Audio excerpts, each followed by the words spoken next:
오늘 저는 이 시간 시편 66편 13절부터 14절까지의 말씀을 가지고 광야는 고립의 장소가 아닙니다 라는 주제로 같이 하나님의 말씀을 나누며 우리 결단하는 시간을 가지려고 합니다.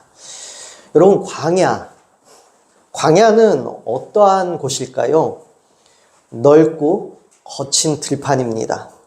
인적이 없는 황무지이고 불모지이며 사막입니다. 이 간혹 지역에 따라 짐승들의 방목장으로 사용할 수는 있으나 개간하여 농사 짓기에는 부적합한 크고 넓은 대지를 가리키기도 합니다. 또한 광야는 사람이 살지 않는 쓸쓸한 곳이요, 또 짐승이 부르짖는 크고 두려운 장소이며 약탈자들이 출몰하여 여행자들에게 위험을 주는 곳, 또한 내 몸 하나 숨길 곳 없는 아주 위태로운 곳이 바로 광야입니다. 이러한 장소적 개념의 광야는 시간과 상황적 개념의 광야로 우리 인생에 체감될 때가 있습니다. 그래서 우리는 지금 앞서 말씀드린 이 광야의 개념들이 우리 인생에 빗대어 마치 내가 광야처럼 여겨진다라는 순간들이 있어요.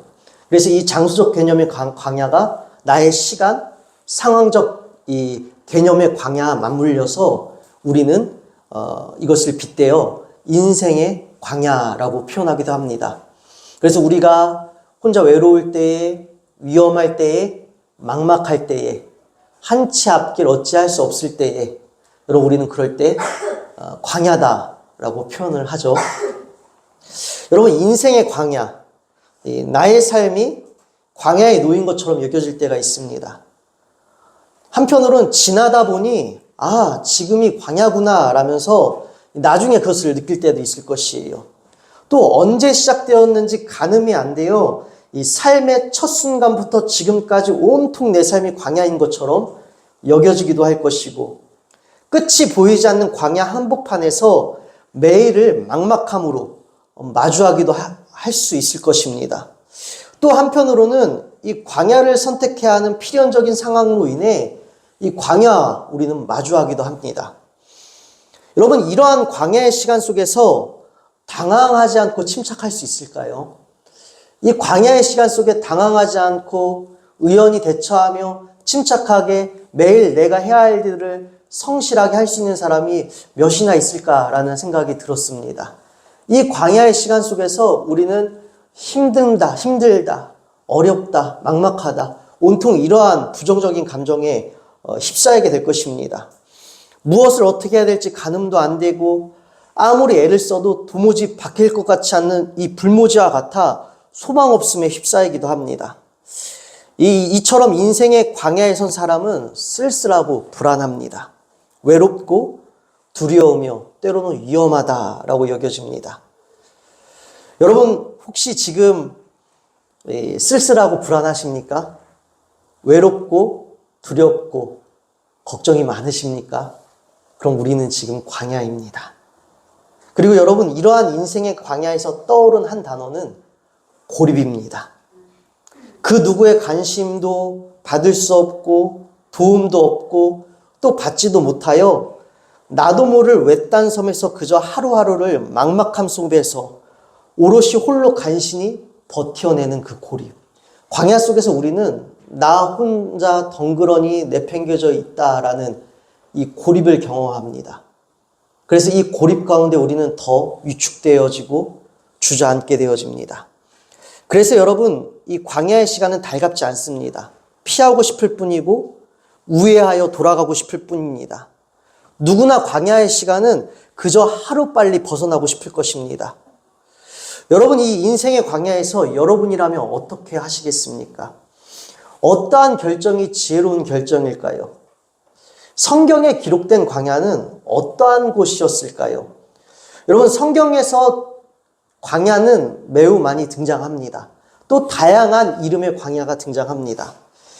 이 성경에서의 광야도 표면적으로는 별반 다를 바 없어 보입니다. 황무지고 불모지이고 위태롭고 위험하며 쓸쓸하고 불안한 곳입니다. 그런데 그것은 우리의 시선에서 그렇다라는 것입니다. 그러나 여러분, 믿음의 시선으로 광야는 결코 고립된 장소가 아닙니다. 넓고 거친 들판, 인적이 없는 황무지, 불모지, 사막, 사람이 살지 않는 쓸쓸한 곳, 짐승이 부르짖는 크고 두려운 장소, 위험한 곳. 그 광야에서 여러분, 그 시내 광야에서 이스라엘은 율법을 받았습니다. 하나님의 백성으로 살아낼 수 있는 그 율법을 그 위험한 곳에서 그 귀한 선물을 받았다라는 것이에요. 또한 선지자들은 주님을 만나기 위해 광야를 찾았습니다. 다윗이요, 여러분 우리가 너무나 익히 잘 아는 다윗도 어디서 훈련을 받았습니까? 광야에서 오직 하나님만 의지하는 법을 훈련을 받았습니다. 또한 여러분 세례 요한을 보십시다. 세례 요한이요, 첫 등장은 유대 광야에서 등장을 합니다. 그리고 유대 광야에서 우리 예수 그리스도의 오심, 새로운 탄생과 창조를 예고합니다. 우리 예수님께서도요, 여러분 40일 금식 후에 성령에게 내몰림을 당하셔서 성령께서 몰아내셔서 광야에서 사탄의 시험을 받으신 후 그 시험을 말씀으로 다 물리치시고 사역을 시작하십니다. 여러분 이처럼 이 하나님의 창조적이고 새로운 사역은 광야에서 시작되었습니다. 위험한 곳, 불안한 것, 그 어떤 것도 새롭게 뭔가 일어나지 않을 것 같은 어떠한 소망도 없는 불모지와 같은 그 땅에서 하나님은 늘 새로운 일을 시작하셨습니다. 그 하나님의 창조적이고 새로운 사역은 광야에서 시작되었습니다. 하나님은 우리가 고립이라고 여겼던 나의 광야에서 창조적이고 새로운 일을 시작하십니다. 여러분 광야라고 느끼는 시간들이 있을 것입니다. 각 연령대에서 여러분 누구나 다 광야를 경험합니다. 청소년들이요, 학업 가운데에 미래를 향한 진로의 걱정 가운데에 친구 가운데에서 또 여러 가지 말 못할 혼자만 갖고 있는 고민 가운데서 광야의 시간을 겪을 것입니다. 우리 청년 세대들 마찬가지고요. 우리 장년 세대들도 다 이 광야의 시간을 거칠 것이에요. 우리 어린아이라고 이런 광야의 시간이 없을까요? 있을 것입니다. 그러나 이 광야의 시간 속에서 우리가 분명히 기억해야 될 것은 우리 주님은 그 광야에서 날마다 새로운 일을 시작하신다는 것이에요. 여러분 오늘 나눌 이 본문인 시편 66편의 저자도 이 광야에서 주님께서 새 일을 행하셨음을 고백하고 있습니다. 시편 66편의 이 배경을 살펴보면 여러분 이 두 가지의 상황으로 우리가 바라볼 수 있다라고 합니다. 먼저는 이 이집트를 애굽을 탈출하여 이 출애굽하여 가나안의 약속의 땅으로 향하는 이 가나안의 진입으로 향하는 그 광야 시절, 그리고 더 나아가서는 이스라엘 백성들이 북이스라엘과 남유다가 하나님께 범죄함으로 패역하고 회개하지 않고 돌이키지 않아서 결국에는 멸망을 당합니다. 그리고 그들이 바빌로니아로 포로로 잡혀갑니다. 그래서 여러분 이 시편 66편의 배경은 이 출애굽하여 가나안의 진입까지의 그 광야의 여정, 혹은 더 나아가서 확장하자면 이 이스라엘 백성들이 다 멸망하여서 바벨론으로 포로로 잡혀가서 다시 이 페르시아에 의해 약속의 땅으로 귀환하였던 그 해방까지도 우리가 아우를 수 있다라고 합니다.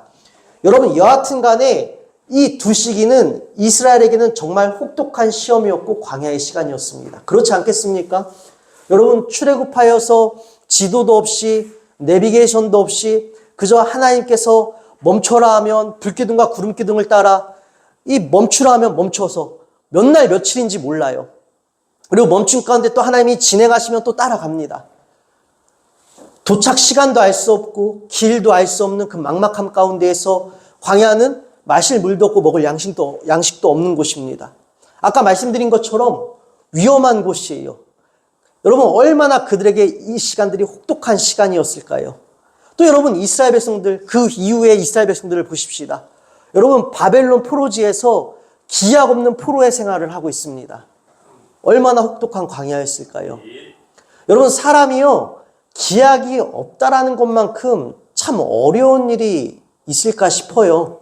우리가 무슨 일이든지 뭔가 때와 기한이 있으면 버틸 수 있습니다. 그런데 목적지가 없고 결승점이 없고 정해진 기한이 없다면 여러분 우리는 그 막막함 가운데 참 버티기가 힘듭니다. 이 두 시기 다 그랬다라는 것입니다. 이 두 시기는 이스라엘에게는 정말 혹독한 시험이었고 광야의 시간이었다라는 것이에요. 그런데 여러분 이 광야의 시간 가운데 늘 하나님은 새 일을 행하시는 하나님이십니다. 여러분, 우리 한번 보실까요? 이 광야의 시간이 그들에게는 어떠했을까? 여러분, 우리가 10절 말씀 한번 읽도록 하겠습니다. 66편 10절이에요. 하나님이여, 주께서 우리를 시험하시되 우리를 단련하시기를 은을 단련함과 같이 하셨으며. 아멘. 여러분, 지금 하나님께서 그들을 시험하시기를, 이 은을 단련함과 같이 우리를 그렇게 단련하셨다는 것입니다. 여기서 여러분, 단련이라는 것은 정련을 당했다는 것입니다. 여러분, 순금을 우리가 추출해내기 위해서는요, 이 금이요, 여러분 불 속에 들어갑니다. 그 불 속에서 모든 불순물들을 제거해야지만이 순금을, 순도 99.9%에 우리가 이 24K를 얻게 됩니다. 근데 여러분, 순은도 마찬가지입니다. 은도요, 여러분, 순전한 은을 얻기 위해서는요, 그 뜨거운 풀무불에 들어가서 모든 불순물을 정제하고 정련하는 시간을 거쳐야 한다고 합니다. 다시 말씀드려서 이들에게 이 광야의 시간은 불처럼 매우 뜨겁고 고통스러운 시간이었다는 것이에요. 결과물은 순은이었지만 그 과정은 뜨거운 불이었고 고난이었다는 것입니다. 그 광야가 매우 고통스러웠다는 것입니다. 그리고 11절 말씀 볼까요? 우리를 끌어 그물에 걸리게 하시며 어려운 짐을 우리 허리에 메어 두셨으며. 여러분, 이 우리를 끌어 그물에 걸리게 하시며, 하나님이 우리로 하여금 계속 어려움을 겪게 하신다는 것이에요. 우리로 하여금 끌어 그물에 걸리게 하시며. 여러분, 그물에 걸린 상태를 한번 여러분 상상해 보시겠습니까? 그냥 하나 있는 줄에 걸린 것이 아니라 여러분이 그물에 걸렸다 한번 상상해 보세요. 여러분, 그물이라 하면 이 물고기를 잡는 그물도 되겠죠? 그물이 내 지가 앞에 쫙 펼쳐져 있고 우리가 그물 하나에 발이 걸렸어요. 여러분, 이거 간신히 툭툭 털어내서 빼고 한 발 디디면 어떨까요? 또 그물에 걸립니다. 그러니까 한 발 한 발 우리가 이 뛰기도 너무 힘든 상황. 다시 말씀드려서 하루하루도 살기 너무 힘들고 어려웠었다라는 것입니다. 뿐만 아니라 어려운 짐을 우리 허리에 메어두셨으니, 이 가뜩이나 한 발 한 발 뛰는 것도 힘든 상황 가운데서도 이 허리에 큰 짐을 둘러주셨다는 거예요. 사람이 여러분 허리에 힘이 들어가지 않으면 여러분 몸을 지탱하기가 매우 힘듭니다. 그래서 여러분, 우리가 강한 사람을 우리가 혹시 제압할 일이 필요할 때는 허리부터 제압하라 라는 그런 말도 있습니다. 여러분, 이들의 상태는요, 하루하루를 살아내기도 너무나 버거운데 거기에 엎친 데 덮친 격으로 마치 허리에 큰 무거운 짐이 이렇게 묶여있는 그러한 상황이었다라고 합니다. 근데 여러분, 이 말씀이요, 에스겔서 12장 13절, 17장 20절에서도 똑같이 등장을 합니다. 다시 말씀드려서 이 에스겔 선지자는 이스라엘 백성들이 바벨론으로 포로로 잡혀갔을 때의 그 바벨론 포로 생활을 이것과 똑같은 말씀으로 비유했다는 것이에요. 그러함으로 이 말씀이 우리가 출애굽 그 광야의 시간뿐만 아니라 아까 말씀드린 것, 이 바벨론의 포로 생활, 그 광야로도 우리가 볼 수 있다는 것이요. 그 광야의 시간이 불처럼 뜨거웠고 하루하루 매우 힘들었습니다. 뿐만 아니라 여러분, 이 12절 말씀 볼까요? 사람들이 우리 머리를 타고 가게 하셨나이다. 우리가 불가물을 통과하였더니. 뿐만 아니라 여러분, 사람들이 우리 머리를 타고 가게 하셨다는 것이에요. 사람들이 내 머리를 짓밟고 지나갔다는 것입니다. 여러분, 사람들이 자신의 머리를 짓밟고 지나갔다는 것은요, 이 전쟁에 패배한 사람들이 적군의 말발굽에 짓밟히는 장면을 묘사한 것입니다. 여러분, 고대 근동에 있어서 여러분, 이 두 부족이나 국가 간의 전쟁이 발생하잖아요. 그럼 여러분, 마지막 그 승리의 표식을 어떻게 하냐면, 여러분, 우리가 뭐 영화 300이라든지 아니면은 당시 어떤 그 영화, 이 전쟁을 묘사한 요즘 현대 영화들도 보면 그 장면이 등장합니다. 이 적국의 장수의 머리를 뱁니다. 그리고 밟음으로써 승리를 상징합니다. 여러분, 지금 그 모습이라는 것이요. 다시 말씀드려서 이 사람들이 우리 머리를 타고 가게 하셨다라는 것, 이 적군의 말발굽에 짓밟혔다라는 것은 우리가 완전히 지금 패배했다라는 것입니다. 마치 이스라엘이 바벨론에 패배한 것과 같은 상황이죠. 뿐만 아니라 여러분, 이 물과 불과 물을 통과하게 하셨더니, 그러니까 계속 우리는 죽을 꼬북이 뜨겁고 숨 막히는 그러한 시간들이라는 것이요. 근데 여러분, 이 불과 물을 통과하게 하셨더니라는 것도 이사야서의 말씀을 통해 43장 2절의 말씀을 통해 알 수 있듯이 이 시점이 바로 바벨론의 그 광야 시점임을 또 한 번 우리가 확인할 수 있습니다. 여하튼 여러분, 이스라엘이 지금 겪고 있는 이 광야는요, 매우 뜨거운 고난의 시간, 하루하루를 버티기 힘든데 엎친 데 덮친 격으로 매일이 무겁고 매일이 숨막히고 매일이 두렵고 불안하며 무엇보다도 매일 패배를, 실패를 경험하는 그러한 날들이었다라는 것입니다. 여러분, 그렇다라고 한다면 왜 이런 불같은 광야의 시간이 그들에게 닥쳤는가? 왜 하나님은 그들에게 이 광야를 허락하셨는가? 왜 하나님은 그들을 왜 이러한 괴로운 광야길로 인도하셨을까? 우리가 출애굽기 13장 17절 말씀을 보면 하나님의 마음을 우리가 알 수 있습니다. 우리 출애굽기 13장 17절 말씀 함께 읽도록 하겠습니다. 바로가 백성을 보낸 후에 블레셋 사람의 땅의 길은 가까울지라도 하나님이 그들을 그 길로 인도하지 아니하셨으니 이는 하나님이 말씀하시기를 이 백성이 전쟁을 하게 되면 마음을 돌이켜 애굽으로 돌아갈까 하셨습니다. 아멘. 여러분, 당시 이들이 출애굽하여서 가나안 땅으로 향한 여정은 매우 가까운 여정이었습니다. 근데 여러분, 이들은요, 이 여정을 40년이나 돌아갑니다. 왜 그렇게 하셨냐면요, 오늘 말씀해 보니 바로가 백성을 보낸 후에 이 애굽의 이집트의 바로 왕이 이제는 빨리 가라, 제발 너네들 이제 출애굽해라, 이제 이것을 승인합니다. 그리고 나서 블레셋 사람의 땅의 길은 가까울지라도, 그리고 나서 이스라엘 사람들이 블레셋 사람들의 땅을 지나면 아주 손쉽게 가나안 땅에 도착할 수가 있었습니다. 그런데 이 우리 주님께서 그들의 마음을 너무나 잘 알고 계세요. 이스라엘 상태를 너무나 잘 알고 계십니다. 블레셋 사람의 땅의 길은 가까울지라도 하나님이 그들을 그 길로 인도하지 아니하셨으니 이는 하나님이 말씀하시기를 이 백성이 전쟁을 하게 되면 마음을 돌이켜 애굽으로 돌아갈까 하셨습니다.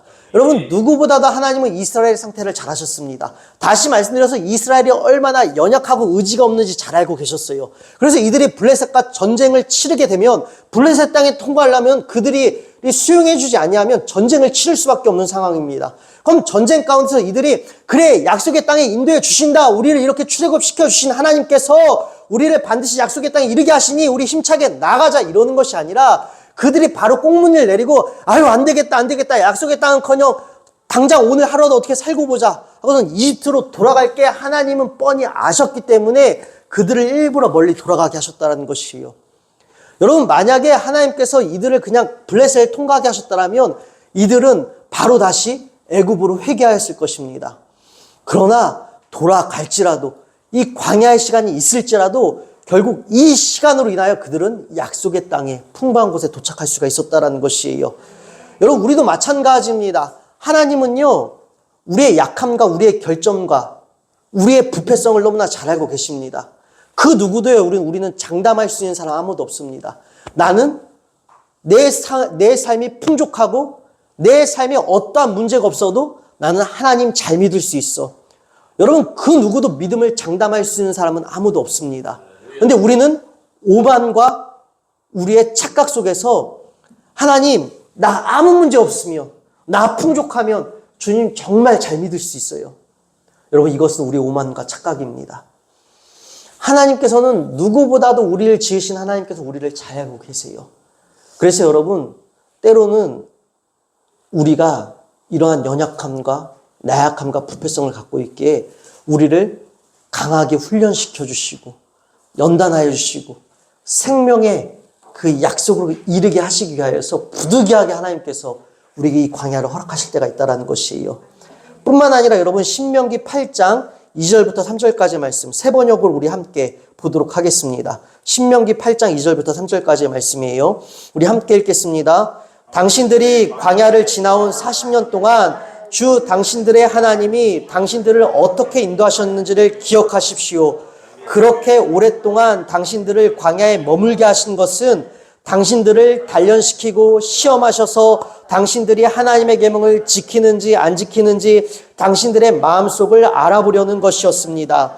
주님께서는 당신들을 낮추시고 굶기시다가 당신들도 알지 못하는 만나를 먹이셨는데 이것은 사람이 먹는 것으로만 사는 것이 아니라 주님의 입에서 나오는 모든 말씀으로 산다는 것을 당신들에게 알려주시려는 것이었습니다. 아멘. 여러분, 오늘 말씀을 보십시오. 하나님께서 그들을 광야로 인도하시고 광야로 모르신 이유가 무엇이라고요?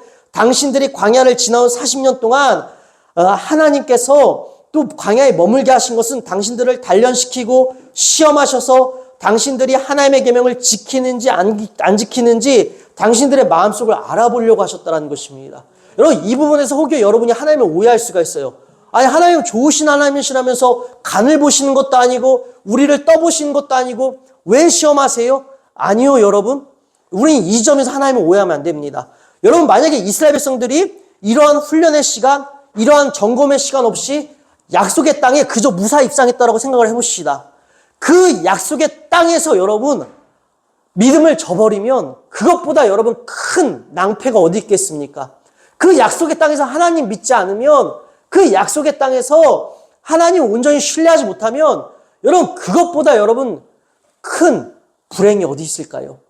사실 여러분, 그 가나안 땅이 그 당시 지방에 있는 땅들에 비해서 골짜기가 있어서 비와 이슬을 흡수하는 땅이었기 때문에 젖과 꿀이 흐르는 땅이었습니다. 그런데 중요한 것은 그 골짜기를 갖고 있는 가나안이라 할지라도 하나님께서 비와 이슬을 내려주시지 않냐면 그 땅도 메마를 수밖에 없는 땅이었습니다. 다시 말씀드려서 하나님께서는 그 이스라엘 백성들이 행복하게 살 수 있는 어떠한 조건으로 그들을 인도해 주셨을 뿐이지, 중요한 것은 그들이 여전히 하나님을 바라봐야 한다는 것이었어요. 근데 그들이 단지 조건이 우리에게 이 지형적인 어떤 기후와 형편이 우리에게 유익하다라고 하여서 거기서 나태하여서 하나님을 떠나고 배신하면 여러분 그 약속의 땅에서 얼마나 이것이 큰 슬픔이고 재앙이겠습니까? 그래서 하나님께서는 이들로 하여금 시험하셨다는 것은 훈련시켜 주셨다는 것입니다. 그 광야 여정에서 힘들고 어려울 때 마치 운동선수가 훈련을 하는 것처럼 단련시켜서 근력을 단련시키고 증가시키고 체력을 증가시키는 것처럼 믿음의 근력과 체력을 단련시켜 주시고 훈련시켜 주셨다는 것이에요. 그래서 약속의 땅에서 정말 이들이 행복하고 풍요로운 상황 가운데 우리 주님을 잘 따를 수 있도록 그렇게 우리 주님은 그들을 광야로 인도해 주셨다는 것입니다. 그런데 여러분, 우리가 말씀을 통해 알 수 있는 건 무엇이죠? 이런 훈련을 받았음에도 불구하고 그들은 여지없이 무너졌다는 것이에요. 여러분, 뿐만 아니라 그들을 광야로 인도하신 이유는 가장 중요한 부분이죠. 사람이 먹는 것으로만 사는 것이 아니라 주님의 입에서 나오는 모든 말씀으로 산다는 것을 당신들에게 알려주시려는 것입니다.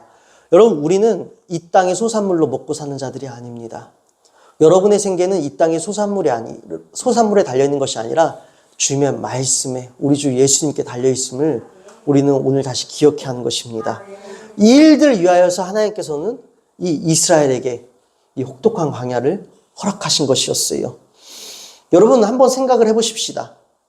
만약에 이들이 이 광야의 시간이 괴롭다라고 해서 이집트에서 출애굽하지 아니하였다면, 여러분 만약에 이들이 바벨론에 의해서 멸망당하지 아니하였다면 여러분 그들 가운데 새로운 창조적 일들이 일어날 수 있었을까요? 없었습니다.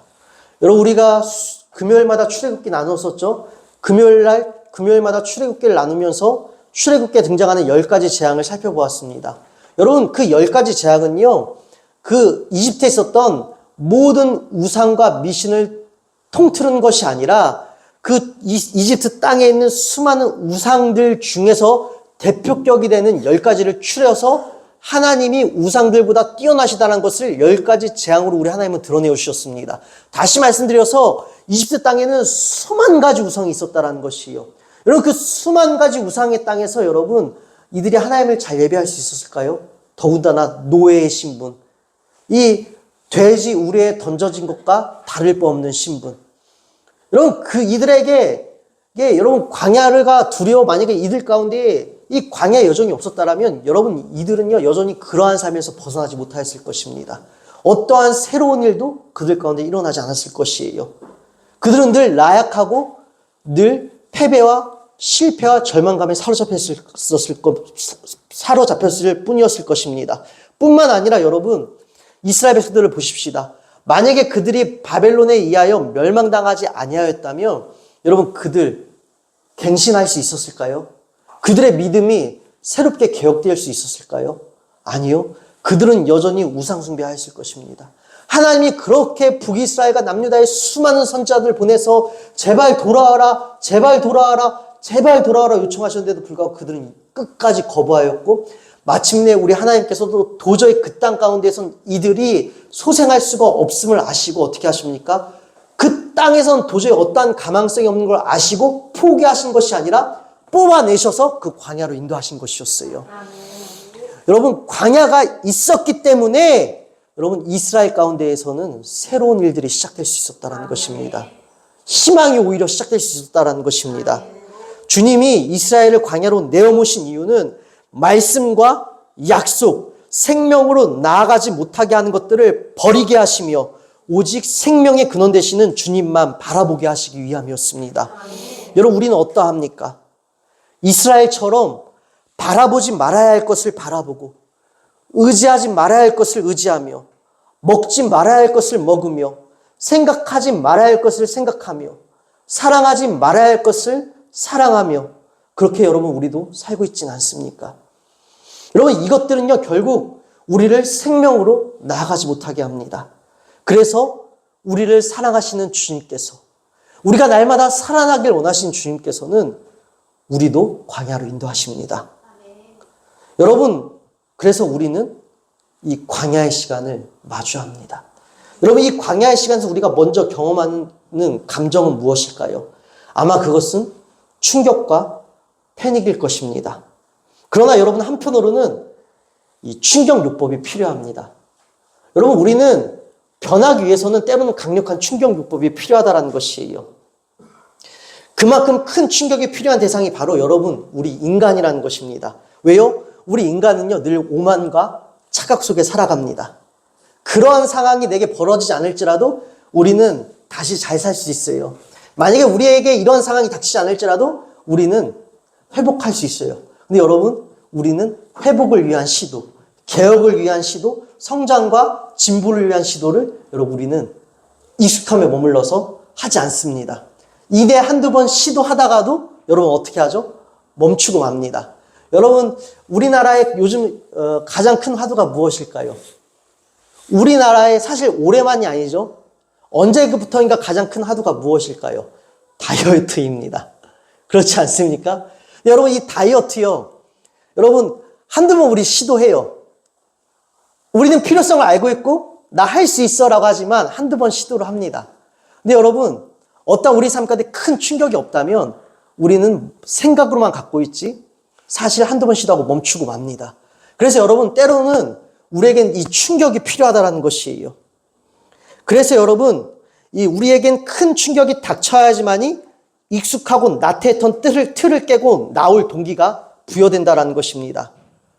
그러나 그 광야의 충격이 너무 크거나 또 오래되어지면 그 광야에 삼켜지기도 합니다. 여러분, 우리 주님께서는 우리를 살리시려고 우리에게 새로운 창조적인 일들을 나타내 주시려고 우리를 구원해 주시려고 우리를 광야로 인도하여 주시지만 때로는 이 충격 가운데서 우리는 어질어질할 때가 있고 또 이 광야의 시간이 지속되어지고 길어지면 기약 없으면 삼켜질 때도 있어요. 그런데 여러분, 오늘 시편의 기자는 잠식당하지 않고 있어요. 그럼 어떻게 이 시편의 기자가 잠식당하지 않고 그 광야를 잘 지나갈 수 있었을까? 여러분, 우리가 12절 말씀 한번 읽도록 하겠습니다. 우리 여러분의 성경을 보시고 또 앞에 말씀을 보시고 함께 읽도록 하겠습니다. 사람들이 우리 머리를 타고 가게 하셨나이다. 우리가 불가물을 통과하였더니 주께서 우리를 끌어내사 풍부한 곳에 들이셨나이다. 아멘. 여러분, 광야에는 고립이 아니라 광야는 지나가는 곳이고 마침내 주님께서는 풍부한 곳에, 회복의 자리에, 성숙의 자리에, 새로운 창조의 자리에 우리를 이끌어 주셨다는 것이에요. 그런데 여러분, 그 자리에 이르기까지 여러분 이 시편 기자가 한 일을 보십시다. 우리가 이어지는 말씀 13절 말씀 한번 볼까요? 내가 번제물을 가지고 주의 집에 들어가서 나의 서원을 주께 갚으리니 이는 내 입술이 낸 것이요 내 환난 때에 내 입이 말한 것이니이다. 아멘. 여러분, 지금 이 시편 기자가요 마침내는 광야를 지나서 하나님의 약속의 그 징표에 우리가 이르렀습니다. 하나님은 이 광야를 지나 마침내 우리에게 새로운 창조적인 구원을 베풀어 주셨습니다. 그리고 이 창조적인 구원이 베풀어진 이 자리에서 내가 주님께 영광을 올려드립니다. 번제로 예배를 합니다. 라고 고백을 해요. 그런데 여러분, 이 내가 하나님께 드리는 이 번제가 서언제였다라는 것입니다. 여러분, 서언제는 무엇이냐면요, 하나님, 우리 가운데 혹여 하나님 제가 바라는 어떤 이런 회복들이 우리 가운데 나타나면 내가 하나님께서 그것을 응답해 주신 은혜로 말미암아 하나님, 내가 감사로 주님께 영광을 올려드리겠습니다. 그것이 서언제입니다. 여러분, 서언제는 소망했고 소원했다라는 것입니다. 그런데 여러분, 이 시편 기자는요, 그 오래된 광야 가운데서도 무엇을 결국은 잃지 않았다는 것입니까? 하나님께서 마침내는 회복하여 주실 것이다. 새로운 창조를 우리에게 베풀어 주실 것이다. 우리를 구원해 주실 것이다.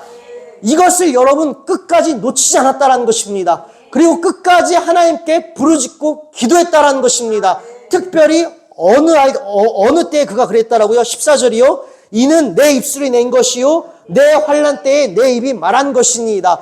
환난 때에 광야 속에서 그는 소원했다라는 것이에요.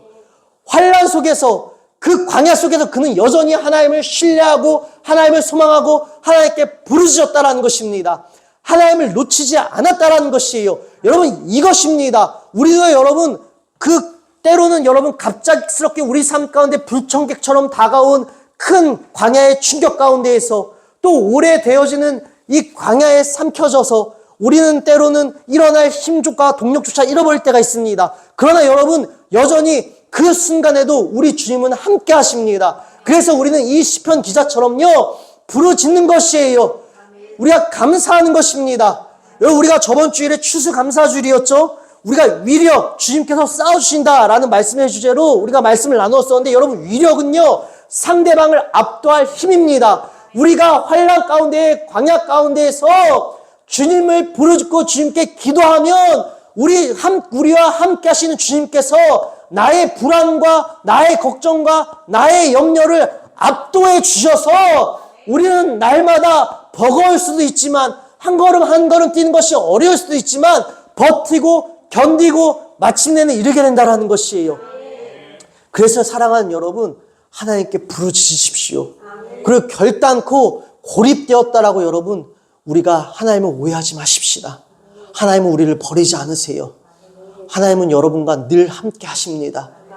그리고 지금 나의 상황이 혹여 우리가 겪는 광야가 나에게 나쁘고 아프고 너무나 속상할지라도요, 여러분, 하나님이 여러분을 미워하셔서 그 자리를 허락하신 것이 아니라 지금 내 눈엔 그러할지라도 마침내 나중에 지나고 보면 날 살리시기 위한 하나님의 사랑이었음을 우리가 언젠가는 반드시 깨닫게 될 것입니다. 그래서 사랑하는 여러분, 광야 속에서는 주님을 찾으십시다. 사랑하는 여러분, 우리는 주님을 찾아야 합니다. 부르짖어야 합니다. 주님께 도움을 간구해야 합니다. 주님께 도움을 구하며 변화를 위해, 회복을 위해 마침내 이르게 하실 풍부한 곳을 소망하며 주님을 바라보고 이제는 한 발 한 발 내딛어 보십시다. 그 광야에서 우리 주님께서는 창조적이고 새로운 일들을 우리 삶 속에서 반드시 시작하십니다. 제가 여러분 오늘 말씀을 준비하면서 이 광야에 대해서 검색하고 자료들을 찾아보다가 우연찮게 한 가지 기사를 보게 되었습니다. 어제 제가 그것을 확인했으니까 오늘로면 3일 전 기사겠죠. 여전히 중국 땅에서는 기독교에 대한 핍박이 여전하다라는 어떤 주제로 뉴스가 하나 떴는데, 그 뉴스를 보니 이 중국에 계신 현지 목사님이 현지 중국 성도들에게, 특별히 고령이 된 70대 80대가 된 성도들이 있었대요. 이 성도들에게 강에서 침례를 베풀고 있는데 이 중국 공안들이요, 그 침례 현장을 급습해서 이들을 체포해 갔다라고 합니다. 그런데 여러분, 그 70, 80대 고령의 분들이 몸이 마음대로 움직이겠습니까? 마음대로 움직이지 않아요. 그래서 몸이 더듬더듬 거리니까 막 윽박을 지르고 막 협박을 했다는 것이요. 그러면서 여전히 중국 땅에서는 이 기독교에 대한 핍박이 여전하다라는 뉴스였어요. 근데 여러분 보십시다. 그 광야와 같은 중국 땅, 믿음의 불모지, 여러분 그곳에서 여러분 믿음을 포기하지 않는 이들이 있습니다. 여러분 이문미 선교사님 그 책이요, 중국어로 번역돼서 계속 중국에서 많이 팔리고 있으며, 또 이문미 선교사님 매일 묵상하시는 그 묵상도요, 여러분 중국어로 매일 번역되어 중국 땅에서 퍼지고 있습니다. 여러분 뿐만 아니라 중국의 지하교인들이 여전히 여러분 믿음을 포기하지 않고 있어요. 여러분 우리나라가요 전 세계 선교사를 가장 많이 보낸다라고 합니다. 근데 여러분, 그 추세가 역전되어서요, 중국 땅이요, 우리나라보다 선교사님들을 더 많이 파송했어요. 여러분, 그 아무것도 할 수 없을 것 같은, 그리고 또 아무것도 하고 싶지도 않아요. 왜요? 시작하면 폭력이고 압제잖아요. 감옥 가야 돼요. 고문 당해야 합니다. 아무것도 할 수도 없고 시작하고 싶지도 않은 그 광야 같은 불모지에서 여러분, 주님 바라보면서 한 발 한 발 내딛는 분들이 있으시다라는 것이에요. 할 수 있는 일을 하나씩 주님 붙잡고 하다 보니 여러분, 교회가 세워지는 것이고, 모든 것이 노출된 장소에서 어떠한 두려움 없이 침례식까지 행할 수 있지 않았겠습니까? 여러분, 보십시다. 우리 주님 그 광야에서 그들을 포기하셨습니까? 광야에서 한 명의 그리스도인이 잉태되어 새로 태어나는 그 침례가 베풀어졌습니다. 아멘. 광야 속에서 우리 주님은 늘 새해를 행하십니다. 사랑하는 여러분, 참 하나님이시면서 참 인간이신 우리 예수님도 성령의 인도하심에 따라 광야로 내몰리신 시간이 있으셨습니다. 그러므로 우리도 시험 받을 수 있습니다. 여러분, 우리 예수님도 광야로 내몰리셔서 시험을 당하셨는데 하물며 우리가 어떻겠습니까? 우리도 여러분 시험 받을 수 있다는 것입니다. 시험 받을 수 있습니다. 여러분, 시험 받을 수 있습니다라는 말이 저는 오히려 은혜처럼 들립니다. 여러분, 우리 시험 받을 수 있어요. 괜찮아요. 시험이 되게 찾아올 수도 있어요. 우리도 시험 받을 수도 있고 광야로 내어 몰릴 때도 있습니다. 여러분, 그때 우리 예수님을 바라보십시다. 우리 예수님 그 광야에서 사탄에게 시험을 받으면서 자신의 소명을 버리도록 종용하는 모든 유혹을 말씀으로 저항하십니다. 그리고 그 세 가지 유혹에 말씀으로 저항하시고 분투하셔서 마침내는 우리 주님께서 하나님의 아들이시며 우리의 구원자가 되신다는 사실을 확실히 보여주시고 우리에게 가르쳐 주셨습니다. 뿐만 아니라 여러분, 이 광야를 우리 예수님이 다시 느끼는 시간이 있으세요. 바로 십자가 여정입니다. 그 십자가에서 우리 예수님 마지막에 어떻게 고백하시죠? 나의 하나님, 나의 하나님, 어찌하여 나를 버리셨나이까? 광야가 찾아오셨어요. 그러나 그 광야에서도 우리 주님은 끝까지 하나님께 소망을 두고 부르짖으셨습니다. 그 십자가에서 바로 광야를 다시 느끼셨지만 끝까지 기도하셨고 끝까지 아버지의 뜻을 신뢰하며 순종하셨습니다. 광야의 분투가 무엇인지 분명히 우리에게 보여주셨습니다. 사랑하는 여러분, 영혼의 어두운 밤에 지금 직면하셨습니까? 광야이십니까? 여러분, 결코 혼자가 아닙니다. 그 누구에게도 도움을 요청할 수 없는, 도움을 받지 못하는 고립이 아닙니다. 먼저 그 광야를 지나신 우리 주님이 계십니다. 그리고 우리와 함께 하신 주님이 여전히 지금도 여러분과 함께 하십니다. 그러하게 여러분, 오늘 이 시간 그 광야 한복판에서 이제는 우리 주님 붙잡고 광야의 분투를 시작하십시다. 여러분, 우리가 히브리서 4장 15절 16절 말씀을 함께 읽고 오늘 말씀을 마치려고 합니다. 우리 히브리서 4장 15절부터 16절까지 말씀, 세 번역 말씀이에요. 함께 우리가 읽겠습니다. 우리의 대제사장은 우리의 연약함을 동정하지 못하시는 분이 아닙니다. 그는 모든 점에서 우리와 마찬가지로 시험을 받으셨지만 죄는 없으십니다. 그러므로 우리는 담대하게 은혜의 보좌로 나아갑시다. 그리하여 우리가 자비를 받고 은혜를 입어서 제때 주시는 도움을 받도록 합시다. 아멘. 사랑하는 여러분, 여러분의 광야 얼마나 슬프겠습니까? 여러분의 광야가 얼마나 두렵고 무서우시겠습니까? 여러분, 저도 오늘 이 말씀을 준비하면서 우리 광야의 시간 속에서 주님 붙들고 기도하자라고 여러분에게 선포하였지만 이 선포가 쉬운 선포처럼 여러분 들리지 않길 원합니다. 왜냐하면요, 여러분, 광야의 시간이 너무나 두렵고 힘든 것임을 알고 있습니다.